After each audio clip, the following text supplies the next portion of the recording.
हरिया खेत जोत रहा है, गर्मी है, लेकिन वह ईमानदारी से काम कर रहा है। ईश्वर का दिया सब कुछ है, मेहनत करता हूँ, पेट पालता हूँ, झूठ फरेब की जरूरत नहीं। वही एक बूढ़ा साधु भूख प्यास से थका हुआ आता है। बेटा कुछ खाने को मिलेगा। आइए बाबा, मेरी झोपड़ी में चलिए, जो होगा साथ खाएंगे। हरिया अपनी पत्नी से कहता है कि साधु बाबा भूखे हैं। हरिया की पत्नी बिना सोच समझे एकमात्र रोटी बाबा को दे देता है।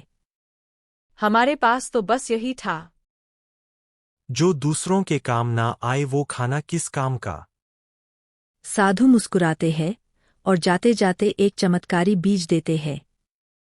ईमान की जमीन में इसे बोना, फल जो मिलेगा वो भाग्य बदलेगा। साधु यह बोलकर चला जाता है। हरिया बीज बोता है, कुछ दिनों में वहां एक सोने का फल उगता है। गांव भर में चर्चा हो जाती है। हरिया के खेत में सोना उगा है।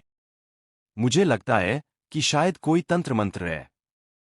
उसी गांव में एक लालची जमींदार रामलाल रहता था। उसके कान तक भी यह खबर गई। सेठ रामलाल लालच में आकर हरिया से फल छीन लेता है। ये फल मेरी जमीन पर होता तो मेरा होता, मैं पंचायत में जाऊंगा।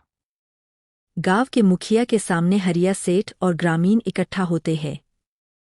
हरिया सारी बात बताता है। गांव के मुखिया बोलते हैं, यह फल सागु द्वारा दिया गया था, उसकी जड़ हरिया की ईमानदारी में थी। हरिया चुपचाप खड़ा है। साधु अचानक लौट आते हैं।